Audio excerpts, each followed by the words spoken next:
Bloody इश्क। वेद और पलक। Episode 27। वेद और डैनियल दोनों बातें कर रहे थे।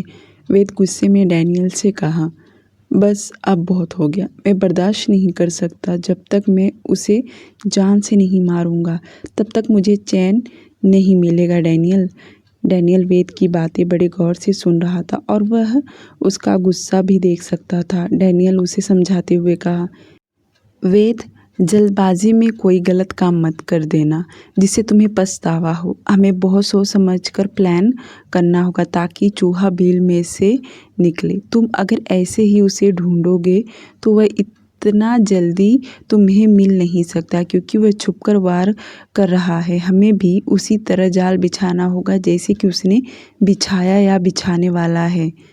डैनियल बोल रहा था तो वहीं वेद गौर से उसे देखने लगा और जैसे उसकी बात खत्म हुआ कि वह तुरंत बोल पड़ा, साफ साफ बोलो, तुम कहना क्या चाहते हो? यही कि अगर उसे सबक सिखाना है तो हमें वैसे ही चाल चलना पड़ेगा ताकि वह हमारे जाल में फंस सके। उसकी नज़र तुम पर काफ़ी टाइम से थी और उसने पलक को हथियार बनाया ताकि वह तुम्हें चोट पहुंचा सके।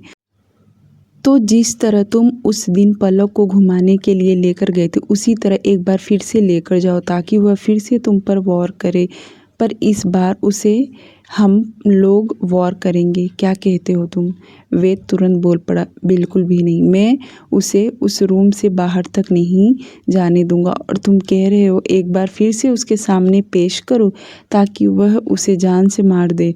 हरगिज़ नहीं। एक तो पहले वह इतनी कमज़ोर है, ऊपर से थोड़ा भी नुकसान पहुंचा तो पता नहीं उसका क्या हो जाएगा। डैनियल हल्का मुस्कुराया और बोला, मैं समझ सकता हूँ कि तुम उसको लेकर बहुत ज़्यादा सीरियस हो। तुम्हें डर है कहीं तुम उसे खो ना दो। डैनियल बोल ही रहा था कि वेद गुस्से में बोला, स्टॉप डैनियल, मुझे यह बकवास बातें बिल्कुल भी सुनना या खोने वाली बात कहाँ से आ गया। इतना बोलकर वेद एकदम से शांत हो गया। वहीं डैनियल भी चुप हो गया। वेद 2 मिनट चुप रहा, उसके बाद आगे बोला, वह एक मिडिल क्लास अच्छे घर की लड़की है और उसकी परवरिश भी बहुत अच्छा है। जब मैं उससे फर्स्ट टाइम मिला था ना, तब मैं उसकी बातें सुनकर ही इम्प्रेस हो गया था। वह जितनी सीधी दिखती है ना उतनी है नहीं। अपने हक के लिए लड़ना जानती है, पर मेरी वजह से वह इतनी प्रॉब्लम में फंस गई कि उसके अपने ही घर से निकाल दिया। और तुम चाहते हो कि मैं उसे मौत के दलदल में ले जाकर खड़ा कर दूं ताकि वह जितना मुझे गलत समझती है और समझे। वेद बोलता रहा पर डैनियल ने कुछ कहा नहीं। वहीं वेद भी शांत हो गया। उसके बाद वे दोनों कॉफ़ी पीने लगे। वेद 2-3 सिप पिया, कुछ सोचते हुए आगे बोला, आजकल मेरे इतने करीब आ रही है कि मैं भी कन्फ्यूज़न में हूँ क्योंकि मैं उसकी आंखों में अपने लिए हद से ज़्यादा नफ़रत देखा है। यह सुनकर डैनियल बोला, तुम्हारी बातें सुनकर तो यही लगता है कि वह तुम्हें पसंद करने लगी हो या तो मजबूरन वह तुम्हारे साथ रहना चाहती हो क्योंकि उसके पास कोई ऑप्शन नहीं है। तुम्हारी भी बात सही है, पर ऐसा भी हो सकता है कि अच्छा मौका ढूंढकर वह मुझे घायल करके जाना चाहती हो। वेद इतना बोलकर कॉफ़ी पीने लगा तो वहीं डैनियल अजीब तरह से मुस्कुराया और कहा, तुम इतना कैसे सोच लेते हो? मैंने तो जितनी बार पलक से मिला मुझे वह लड़की बहुत ज़्यादा अच्छी लगी। अब यह मत कह देना कि मुझे लोगों की पहचान नहीं है। मैं तुमसे कुछ ज़्यादा ही समझदार हूँ। खुद से अपनी तारीफ़ें करना बंद कर दो डैनियल, अच्छा नहीं लगता। वेद का इतना कहना कि डैनियल ज़ोर ज़ोर से हंसने लगा। उसको इस तरह हंसता देखकर वेद मुंह अजीब सा बना लिया क्योंकि उसका हंसना उसे बिल्कुल भी पसंद नहीं आया। डैनियल 2 मिनट तक हंसता रहा, उसके बाद अपनी हंसी बंद किया और सीरियस मूड में आते हुए कहा, वेद, मजाक मस्ती अपनी जगह, पर एक बात मेरी ध्यान से सुन लो। जो तुम्हें छोड़कर जाए उसके पीछे कभी मत जाना, पर जो तुम्हारे पास खुद चल कर आए उसे कभी मत जाने देना। ये मेरी बात अपनी जहन में बिठा लो। डैनियल की बातें वेद के दिमाग में घूमने लगा। वहीं डैनियल आगे बोला, अब ये सब सोचना बंद करो। हमें इस वक्त थॉमस पर नज़र रखना है। कहीं वह तुम्हारी खुशियों को जड़ से उखाड़ के फेंकना दे। दोनों काफ़ी देर तक इस मुद्दे पर बात करते रहे। फाइनली उन्होंने डिसीजन ले लिया कि उन्हें करना क्या है, और उन्होंने अपने गार्ड को बुलाए और सबको इंस्ट्रक्शन दिया कि किसको क्या काम करना है और कहाँ पर नज़र रखना है। टाइगर सभी गार्ड को लेकर चला गया और उन्हें काम सौंप दिया। वेद डैनियल के साथ पूरा दिन मीटिंग करता रहा। उसके बाद शाम होते वह जल्दी से होटल आ गया और आते ही पलक की तबीयत के बारे में पूछने लगा। पलक तो बहुत खुश थी और उसने सुबह से जो कुछ खाई थी वह सब कुछ बता दी। उसके बाद वेद उसे अपने साथ लेकर नीचे गया और खाने का ढेर सारा ऑर्डर दिया। वह ज़बरदस्ती पलक को खाना खिलाता था क्योंकि बहुत ज़्यादा ब्लीडिंग होने से उसके अंदर वीकनेस आया था और डॉक्टर ने उसे थोड़ा एक्सरसाइज भी करने के लिए कहा था, जो वेद उसे ज़्यादा तो नहीं पर 5 से 10 मिनट उसे कमरे में एक्सरसाइज करने के लिए कहा। पलक उसकी सारी बातों को फॉलो करती थी।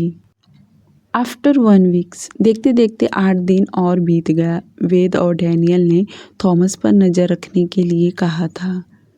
उसके गार्ड्स तो अपना काम निभा रहे थे। पलक पूरी तरह ठीक हो चुकी थी, पर हाँ, डॉक्टर ने उसे ज़्यादा हैवी चीज़ उठाने के लिए मना किया था। पर आज पलक जिद करने लगी कि उसे कपड़े लेना है, लेकिन उस दिन जो उसने कपड़े लिए थे वह वापस उसे मिला नहीं। वेद मना करते हुए कहा, तुम्हें कपड़े मिल जाएंगे पर तुम बाहर नहीं जाओगी। जो सुनकर पलक बोली, पर मॉल में क्या प्रॉब्लम आ सकता है? हो सकता है उस दिन कोई गुंडा मवाली रहेगा और उसके पीछे पुलिस लगी रहेगी, इसलिए उसने ऐसा किया। कुछ भी हो सकता है। पलक जिद करने लगी, पर वेद को उसकी जिद बिल्कुल भी पसंद नहीं आया, बल्कि गुस्से में उसने डांट लगा दिया, जिससे पलक मायूस होकर बैठ गई और उसने उसके बाद जिद नहीं की। रात में जब दोनों डिनर करने नीचे गए तो वेद अभी फ़ोन पर बातें कर रहा था। वहीं पलक आगे चलते हुए एक अच्छे से टेबल पर बैठने जा रही थी। वेद की नज़र उस पर ही था, पर वह बातें करते हुए वहीं रुक गया। दोनों में ज़्यादा दूरी नहीं था और जैसे वेद बातें करके कॉल कट किया कि उतने में एक आदमी इतनी तेज़ी से पलक के पास आया। वह इतनी तेज़ी से आया और चाकू निकालकर पलक के गर्दन पर जैसे वार करने वाला था कि पलक तुरंत खुद को डिफेंस करते हुए उसके हाथ को पकड़ी और उसके मुंह से जोरदार चीख निकल गया। जो दूर दूर लोग बैठे थे सभी के सभी उसी की तरफ देखे और वेद दौड़ते हुए उसी की ओर भागा। पलक डिफेंस करने के चक्कर में उसके हाथ पर चाकू लग गया और वह आदमी तेज़ी से भागने लगा। वे जल्दी से पलक के पास आया और उसे छूकर देखने लगा। कहाँ लगा तुम्हें? पलक जोर से बोली। पकड़ो उसे, वो भाग रहा है। पलक को ठीक देखकर वे तुरंत आदमी के तरफ देखा जो तेज़ी से भाग रहा था। वह गेट तक जा पाता कि उतने में मौजूद वहाँ के लोगों ने उसे पकड़ लिया और सिक्योरिटी गार्ड ने भी गेट बंद कर दिया, क्योंकि यह होटल बहुत बड़ा था और यहाँ की सिक्योरिटी बहुत अलर्ट थी। वह तेज़ी से चलते हुए उसके पास आया और उसका कॉलर पकड़ के पहले तो उसका मास्क निकाला और उसका जबड़ा पकड़ मसलते हुए कहा, किसने भेजा है तुझे? गेट पर गार्ड थे। वह तुरंत पिस्तौल तानकर खड़े हो गए और बोले, सर इसे हमारे हवाले कर दीजिए, इसे पुलिस स्टेशन लेकर जाना है। वह आदमी तुरंत सॉरी कहने लगा। वेद इसे खुद हैंडल करना चाहता था, इसलिए उसने गार्ड से बोला, एक्चुअली यह मेरा रिलेटिव है और इसके दिमाग की संतुलन खराब है, जिसकी वजह से यह हॉस्पिटल से भागकर यहाँ आया है और इसे मेंटल हॉस्पिटल लेकर जाना है। इसकी मेडिकल रिपोर्ट है, मैं आपको दिखा दूँगा। मैं इसकी फैमिली से रिपोर्ट लाकर आपको थोड़ी देर में सबमिट कर देता हूँ। वेद की बातों पर वह गार्ड सभी यकीन कर लिए और वेद टाइगर को अपने पास बुलाया और कहा, इसे ऐसी जगह पर रखना और बहुत अच्छा सर्विस देना। मैं कुछ देर में आके मिलता हूँ। वे जल्दी से पलक के पास आया जो अपना हाथ पकड़ के रो रही थी। होटल के मैनेजर ने तुरंत डॉक्टर को बुला दिया क्योंकि इस होटल में डॉक्टर अवेलेबल थे और उन्होंने तुरंत उसके हाथ को ड्रेसिंग किया। पलक को जब डॉक्टर ड्रेसिंग कर रहा था तो वेद अपने दोनों हाथ कमर पर रख उसे ही देख रहा था, बल्कि वह इस वक्त काफ़ी टेंशन में था। ये दूसरी बार उस पर हमला हुआ था जो वेद को जरा भी बर्दाश्त करना मुश्किल हो रहा था। डॉक्टर के जाने के बाद दोनों बैठे। उनका खाना भी टेबल पर लग गया था। वेद ने अपने दोनों हाथों से पलक को खाना खिलाया क्योंकि अभी अभी उसका हाथ जख्मी हुआ था। वेद का जरा भी खाना खाने का मन नहीं था। वही हाल पलक का भी था, पर वेद ने उसे ज़बरदस्ती खिलाया और दोनों साथ में ऊपर कमरे में आए। वेद ने पलक को आराम करने के लिए कहा। वेद पलक को आराम करने के लिए कहा और खुद रूम से बाहर निकला। एक गार्ड को कमरे पर नज़र रखने के लिए कहा और खुद टाइगर को लेकर वहाँ से चला गया। जहाँ उस आदमी को रखा था वह रूम बहुत बड़ा था, गोडाउन टाइप जैसा दिख रहा था। वहाँ पर डैनियल भी मौजूद हो गया था और जब डैनियल ने वेद को देखा तो वह उसके पास आते हुए कहा, मुंह नहीं खोल रहा है, इसके अच्छे से खातिरदारी करना पड़ेगा तभी बताएगा। वेद गुस्से में तेजी से चलते हुए उस आदमी के पास गया और उसके प्राइवेट पार्ट पर 2 बार फाइट किया जिससे वह आदमी तड़पते हुए चिल्लाने लगा। वेद आगे बोला, जान से नहीं मारूंगा बल्कि तेरे साथ ऐसा कुछ करूंगा ताकि तू खुद आत्महत्या करेगा। वेद इतना बोलकर टाइगर के तरफ देखा और कहा, इसकी फैमिली का पता लगाओ क्योंकि इसकी फैमिली को जब दर्द मिलेगा ना तब यह जाकर मुंह खोलेगा। वेद का इतना कहना कि वह आदमी अपना दर्द बर्दाश्त करते हुए बोला, प्लीज़ प्लीज़ ऐसा मत करो, मैं बताता हूँ। उस आदमी को बहुत दर्द हो रहा था, फिर भी वह बताने के लिए तैयार हो गया और रोते हुए आगे बोला, मेरी भी गर्लफ्रेंड है, मैं उसके साथ शादी करना चाहता हूँ, पर थॉमस ने मुझे ढेर सारे पैसे दिए और कहा कि इस लड़की को पहले टाइम में जान से नहीं मारना, पर हाँ दूसरी बार में उसे जान से मार देना, जिसकी वजह से वह मुझे एक घर और ढेर सारे पैसे देने का वादा किया था।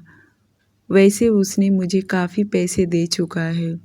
वेद यह बातें सुनकर दांत कटकटाते हुए उठा और उसका कॉलर पकड़ के 2 पंच उसके मुंह पर दे मारा और गुस्से में कहा, तू तेरी इतनी हिम्मत उसे जान से मारेगा, तेरी तो मैं आज जान ले लूँगा।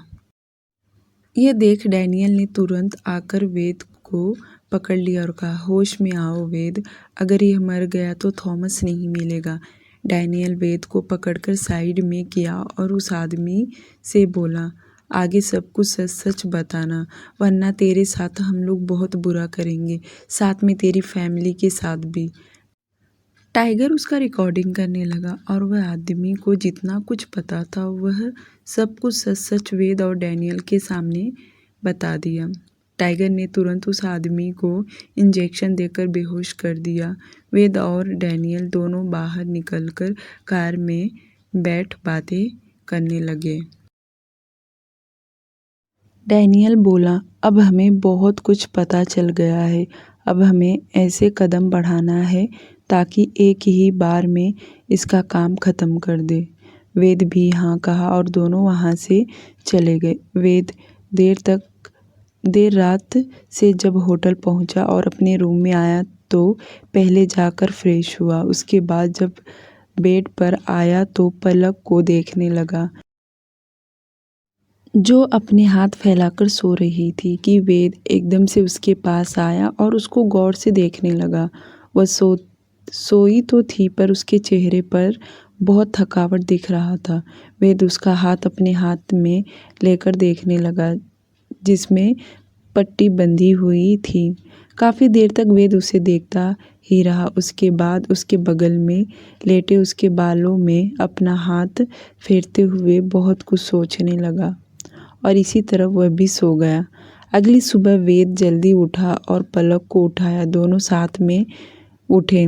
वेद आज खुद पलक को वॉशरूम में लेकर गया और उसे शॉवर दिया ताकि उसके हाथ की पट्टी न भीगे। अब पलक को वेद के सामने कपड़े उतारने में भी शर्म नहीं आता था। वह बिंदास उसके सामने कपड़े उतार देती थी। दोनों साथ में ब्रेकफास्ट किए। उसके बाद वेद जल्दी से डैनियल के पास पहुंचा और वे दोनों लैपटॉप में बहुत ध्यान से कुछ देख रहे थे, जो देखकर डैनियल बोला, अगर हमने इस लोकेशन पर छाप डालेंगे और अगर वह नहीं मिला तो उसे पता चल जाएगा कि हम उसे ढूंढ रहे हैं। तो हमें ऐसा टीम बनाना है, एक साथ में उसके हर एक जगह पर छापा डालना होगा ताकि एक ही बार में वह पकड़ा जाए, वरना उसे पता चल गया कि हम उसे ढूंढ रहे हैं तो वह हमेशा की तरह भाग निकल जाएगा। डैनियल जो कुछ कह रहा था वह सही कह रहा था। वेद भी उसके बातों से एग्री हुआ और दोनों तरकीब निकालने लगे। वेद ने टाइगर को बुलाया और कहा, सभी गार्ड को इकट्ठा करो। अब इस काम के लिए वेद अकेला नहीं था बल्कि डैनियल और डैनियल की टीम भी थी। डैनियल ने सबको अच्छे से समझाया कि कैसे क्या करना है। पहले तो डैनियल ने कहा कि हमें हमारे लोगों को उस पर नज़र रखने दो ताकि हमसे कोई गलती ना हो, जो सुनकर सभी गार्ड हाँ भर दिए और आज से ही वे लोग दूसरे डायरेक्शन में चले गए, क्योंकि पहले वह सब गलत जगह पर निगरानी कर रहे थे पर अब उन्हें सही रास्ता मिल गया था। वेद जब शाम को होटल आया तो उसे एक मैसेज आया, पता चला है कि तेरे महबूबा बच गई है, पर इस बार वह नहीं बचेगी। यह मैसेज पढ़ते ही वेद का पारा घूम गया और वह इतना गुस्से में आया, वह सोच रहा था कि इस मैसेज का क्या रिप्लाई दे, पर वह खुद को बहुत कंट्रोल किया क्योंकि जोश में काम नहीं करना था, होश में करना था, जिसकी वजह से उसने उस मैसेज का रिप्लाई नहीं दिया क्योंकि हर दफ़ा नए नए नंबर से उसे मैसेज आता था। कुछ दिन बाद पलक का हाथ बिल्कुल ठीक हो गया था, पर हाँ, जब वह थोड़ा हाथ फोल्ड करती थी तो उसे दर्द होता था। वेद को हमेशा मैसेज आता था कि होटल में घुसकर उस लड़की का गला काट दूंगा। इन दिनों उसे रोज़ मैसेज आने लगे थे जिससे वह हद से ज़्यादा इरिटेट हो चुका था। आज डैनियल ने उसे बुलाया था। वेद पलक को अकेला छोड़कर बिल्कुल भी जाना नहीं चाहता था, फिर भी मजबूरन वह गया क्योंकि डैनियल ने बहुत ज़रूरी बात करने के लिए बुलाया था।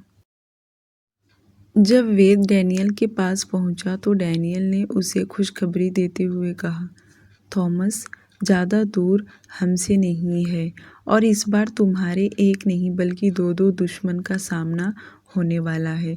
यह सुनकर वेद अपना आईब्रो सिकुड़ा लिया क्योंकि उसे समझ में नहीं आया। डैनियल आगे बोला, मिलकर ही अपने दुश्मन को देख लेना, बस आज रात हमारे लिए तकलीफ भरा रहेगा, उसके बाद कल की सुबह हमारे लिए अच्छी खुशखबरी होगा। डैनियल की सारी बातें सुनने के बाद वेद भी थॉमस को मारने के लिए तैयार हो चुका था, पर उसके पहले उसे पलक का टेंशन लगा था कि कहीं थॉमस उसे नुकसान न पहुंचा दे, इसलिए वह जल्दी से वहां से निकला और होटल आया। वे जैसे होटल आया तो देखा पलक सोफे पर बैठकर कुछ कर रही थी। वेद उसके पास आते ही बोला, तुम जल्दी से अपने कपड़े पैक कर लो, अभी इसी वक्त तुम इंडिया जा रही हो। वेद का इतना कहना कि पलक नज़र उठाकर उसके तरफ देखने लगी क्योंकि उसे समझ में ही नहीं आया कि वेद इतना जल्दबाजी में क्या बोला। वह खड़ी होकर वापस सवाल दोहराते हुए पूछी, क्या कहा आपने? मैंने कहा कि तुम अभी इसी वक्त इंडिया जा रही हो, अपने कपड़े पैक कर लो। डियर लिसनर, अगर स्टोरी पसंद आया हो तो प्लीज़ स्टोरी को लाइक और चैनल को सब्सक्राइब करना ना भूलें और साथ ही साथ में मेरे व्हाट्सएप चैनल को भी फॉलो कर लीजिए और दूसरा इंस्टा आईडी को भी, ताकि आप लोगों को सारा अपडेट मिलता रहे। Thank you.